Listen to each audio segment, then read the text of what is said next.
Viewers, herbalist Mohammad Fayaz आपकी खिदमत में हाजिर है। डायबिटीज़ चाहे टाइप 1 है या चाहे टाइप 2 है, इंशाल्लाह इस नुस्खे के इस्तेमाल से 100% अफाका हो। इंशाल्लाह इस नुस्खे के इस्तेमाल से 100% अफाका होगा।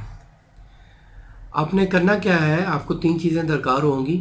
गुड़मार बूटी, ये आपको पंसार स्टोर से आसानी से मिल जाएगी। नंबर 2, सुंड यानी कि खुश्क अदरक वो, और नंबर 3, जामुन की गुठलियाँ जो होती हैं, जो वो जामुन आप खा लें तो बाद में जो गुठली बचती है वो वाली गुठली, वो खुश्क की हुई आपको वो भी पंसार स्टोर से मिल जाएंगी।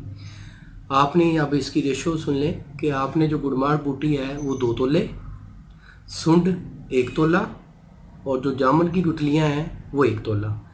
इन तीनों का आपने सफूफ कर लेना है, मतलब पाउडर बना लेना है और आपस में अच्छी तरह मिक्स कर लेना है। अगर आपको गोंद किक्कर पंसार स्टोर से थोड़ा मुश्किल मिलती है, गोंद किक्कर अगर आपको मिल जाए तो इसमें 1 तोला गोंद किक्कर भी मिला लें तो सोने पे सुहागा है। बहुत बेहतरीन ये नुस्खा बन जाएगा। ये नुस्खा आप बना के अपने पास महफूज रखें। ये 1 ग्राम ये तकरीबन बनता है, जो छोटे वाली चम्मच है, टीस्पून है, वो आधी आपने सुबह नाश्ते के तकरीबन 15 से 20 मिनट बाद आपने वो आधी चम्मच ले लेनी है। तो डायबिटीज़ लेवल जो है वो इंशाल्लाह ऐसा ऐसा नीचे आना शुरू हो जाएगा। खून में जो शुगर की मिकदार है वो कम होनी शुरू हो जाएगी।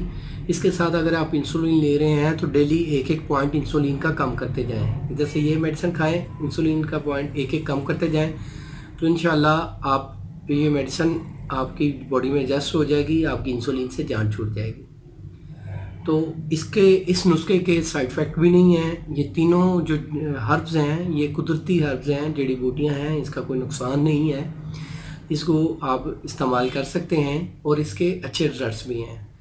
इसके साथ अपनी खुराक में एतदाल ज़रूर लाएँ। नशास्ते वाली जो ग़िज़ाएँ हैं वो कम खाएँ। कोशिश करें जो आटे से चीज़ बनी हुई है वो खानी छोड़ दें, मतलब कि रोटी खानी छोड़ दें। रोटी की जगह पे कोई और चीज़ खा लें, फ्रूट वगैरह खाएं, ठीक है। या रोटी की जगह पे आप सालन वगैरह खा सकते हैं, रोटी ना खाएं, क्योंकि रोटी जो आटा है, आटा में नशास्ता ज़्यादा होता है और वो भी जिस्म में डायबिटीज़ लेवल ऊपर करता है, उसका जो रेंज है उसके रेंज को ऊपर करता है। इसलिए आटे से भी इज्तनाब करें। इसके साथ आप डेली ऑलिव ऑयल लाजमी यूज़ करें, दालचीनी का कावा इस्तेमाल करें, इससे ब्लड की सर्कुलेशन बेहतर होगी। वॉक लाजमी करें, डेली 1 घंटा सुबह, 1 घंटा शाम को वॉक लाजमी करें। साथ ये नुस्खा इस्तेमाल कर लें तो इंशाल्लाह आपको किसी डॉक्टर के पास जाने की ज़रूरत नहीं पड़ेगी।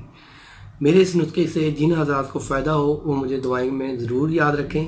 इस नाचीज़ के लिए लाजमी दुआ करें और दूसरे अपने चाहने वालों को भी बताएं, जो समझते हैं किसी की फैमिली में ये मसला है, उनके साथ ये शेयर करें ताकि उन लोगों का भी भला हो सके।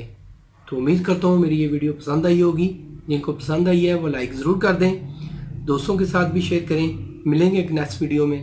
अल्लाह आपका हामी नासिर हो। शुक्रिया, जज़ाकल्लाह, अल्लाह हाफ़िज़।